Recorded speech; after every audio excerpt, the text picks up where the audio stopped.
हिंदू विरोधी भाजप RSS। हो मित्र, हो, हे खरं आहे। भारतीय जनता पक्ष आणि राष्ट्रीय स्वयंसेवक संघ हे हिंदूंच्या विरोधात आहेत। हिंदूंना गुलाम बनवून ठेवू इच्छितात, हिंदूंना हक्क अधिकारांपासून वंचित ठेवू इच्छितात। हा त्यांचा अजेंडा आहे, हा त्यांचा हिडन अजेंडा आहे, हा त्यांचा छुपा अजेंडा आहे।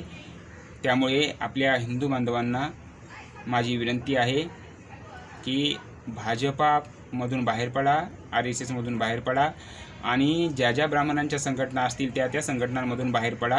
कारण हिंदूंचे खरे शत्रू ब्राह्मणच आहेत आणि ते कसे आहेत ते मी तुम्हाला सिद्ध करून दाखवतो या व्हिडिओमधून। तुम्ही फक्त व्हिडिओ पूर्ण बघा, त्यानंतर तुमच्या लक्षात येईल की आपले खरे शत्रू भाजप RSSचेच लोक आहेत, आपले खरे शत्रू ब्राह्मणच आहेत। तर मित्रहो, चला सुरुवात करतो आपल्या या व्हिडिओच्या माध्यमातून हिंदूंना जागृत करणे हा माझा उद्देश आहे। हिंदूंना आपला खरा शत्रू कोण आहे हे समजावून सांगणे हा माझा उद्देश आहे। मित्रहो, आता भाजप RSS हिंदू विरोधी कसे आहे ते पहा। जेव्हा या देशामध्ये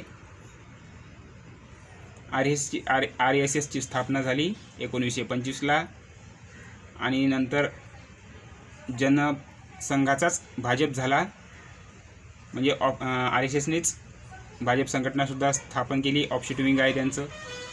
आणि मग ह्या संघटनांचा प्रसार प्रचार काय आहे, बेंबीच्या देठापासून काय बोलतात हे की हम सब हिंदू है, ये हिंदुस्तान है। भारतात राहणारे बहुसंख्याक हिंदू आहेत, त्यामुळे हा देश हिंदू राष्ट्र आहे। हम सब हिंदू है, ये हिंदुस्तान है, ये हिंदू राष्ट्र आहे, बरोबर।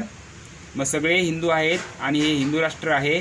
आणि जर मग भाजपाचं सरकार आहे, RSS भाजपाचं सरकार आहे, तर या देशामधले OBC अनेक वर्षांपासून मागणी करत आहेत जाती आधारित जनगणना करा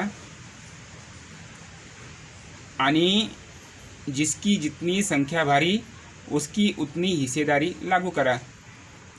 परंतु मित्रहो, जेव्हापासून भाजपचं सरकार स्थापन झालं आहे केंद्रामध्ये आणि अनेक राज्यांमध्ये, तेव्हापासून या सरकारने सुप्रीम कोर्टामध्ये असा हलफनामा दिलेला आहे की आम्ही जाती आधारित जनगणना करणार नाही।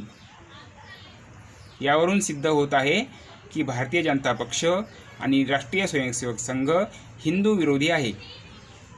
हिंदूंचा खरा शत्रू RSS BJP आणि RSS BJP चालवणारे ब्राह्मण आहेत।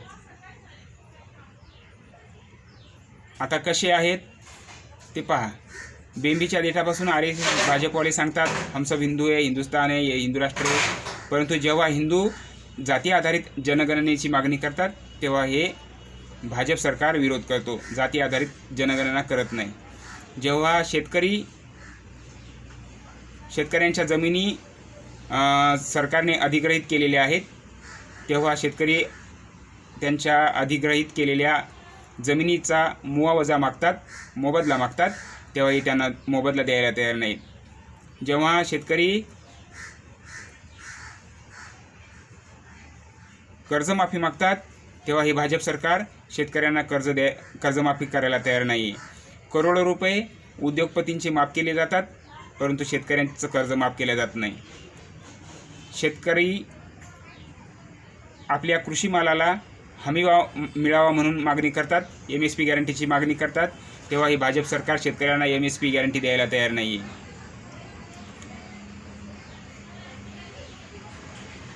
एकीकडे म्हणायचं हम सब हिंदू आहे आणि दुसरीकडे शेतकऱ्यांना न्याय द्यायचा नाही। का शेतकरी हिंदू नाहीत का? याचा अर्थ आहे की भाजप सरकार हिंदू विरोधी आहे। दुसरीकडे कामगार कायदे बदल करून आतापर्यंत यांनी 44 कामगार कायदे बदललेत। कामगार कायद्यांमध्ये मोठा बदल करून कामगारांचं शोषण करणे हा सुद्धा यांचा उद्देश आहे। काय कामगार हिंदू नाही आहेत का? संविधानामध्ये कामगारांना 8 तासाचा कामाचा दिवस आहे, परंतु या भाजप सरकारने 12 तास केले आहेत, कामाचा दिवस 12 तास केला आहे। याचा अर्थ भाजप सरकार कामगार विरोधी आहे आणि कामगार तर हिंदूच आहेत। याचा अर्थ भाजप सरकार हिंदू विरोधी आहे, RSS हिंदू विरोधी आहे। तिसरा प्रश्न असा आहे की मराठी अनेक वर्षांपासून आरक्षणाची मागणी करत आहेत, परंतु मराठ्यांना आरक्षण द्यायला हे भाजप सरकार तयार नाही. काय मराठी हिंदू नाही आहेत का? याचा विचार करा. म्हणजे हिंदू विरोधी सरकार आहे हे भाजप सरकार हिंदू विरोधी आहे. आणि जेव्हापासून भाजपचं सरकार स्थापन झालेलं आहे, भाजपचं सरकार आलेलं आहे, तेव्हापासून हिंदू महिलांवर बलात्कार होत आहेत, त्यांच्या हत्या होत आहेत, हिंदूंवर अन्याय अत्याचार जुलूम जबरदस्ती होत आहे, हिंदूंच्या घरांवर बुलडोजर चालवले जात आहे, हिंदूंची घरं पाडली जात आहेत, हिंदूंची घरं जाळली जात आहेत, दंगली घडवल्या जात आहेत. हे कोण घडवत आहे? जर हिंदूंचं सरकार आहे असं म्हणता, हम सब हिंदू आहे, हिंदुस्तान आहे, हिंदू राष्ट्र आहे, तर मग हिंदूंची घरं कोण जाळते? हिंदूंच्या घरांवर कोण बुलडोजर चालवते?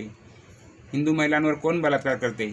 आणि हिंदू महिलांवर बलात्कार होत आहेत आणि बलात्काऱ्यांना पाठीशी घालण्याचं काम हे भाजप सरकार करत आहे, RSSची लोक करत आहेत. गुजरातमध्ये बलात्काऱ्यांचं स्वागत करण्यात आलं होतं, या भाजपच्या कार्यकर्त्यांनी केलं. यावरून सिद्ध होतंय साक्षी मलिकचा सुद्धा यांनी तिच्यावर सुद्धा अन्याय झाला. ब्रिजभूषण सिंग हा भाजपचा आमदार होता, भाजपचा मंत्री होता, परंतु त्यालासुद्धा या लोकांनी कोणतीही त्याच्यावर कारवाई केलेली नाही. आता ताजं उदाहरण आहे, महाराष्ट्रामध्ये डॉक्टर संपदा मुंडे यांच्यावर बलात्कार झाला. तिने आत्महत्या केली, तिने हातावर नावं लिहून ठेवलीत. परंतु या डॉक्टर संपदा मुंडे काय हिंदू नाही आहेत का? म्हणजे हिंदूंवर अन्याय अत्याचार कोणाच्या काळामध्ये होत आहे? भाजपच्या, जे स्वतःला हिंदुत्ववादी संघटना म्हणतात. हम सब हिंदू आहे, हे हिंदुस्तान आहे, हिंदू राष्ट्र आहे म्हणणारे भाजप RSSच्या सरकारमध्ये हिंदूंवर बलात्कार होत आहेत, हिंदूंची घरं जाळली जात आहेत, हिंदूंवर बुलडोजर चालवलं जात आहे, हिंदूंची जाती आधारित जनगणना होत नाही, हिंदूंच्या लोकसंख्येच्या प्रमाणामध्ये आरक्षण दिलं जात नाही. यावरून सिद्ध होत आहे की भाजप RSS हिंदू विरोधी आहेत. मग भाजप RSS कोणाचं संघटन आहे? तर भाजप RSS ब्राह्मणांचं संघटन आहे. मग स्पष्ट होत आहे की हिंदूंचे खरे शत्रू भाजप RSS आणि ब्राह्मण आहेत. आणि म्हणून माझं सर्व हिंदू बांधवांना सांगणं आहे की भाजप RSSमधून बाहेर पडा, ब्राह्मणांच्या कोणत्याही संघटनेत राहू नका, ब्राह्मणांच्या कोणत्याही ऑफशूट विंग्समध्ये राहू नका. कारण भाजप RSS आणि त्यांच्या ऑफशूट विंग्स आणि ब्राह्मण हे हिंदू विरोधी आहेत. आपले हिंदूंचे खरे शत्रू ब्राह्मणच आहेत.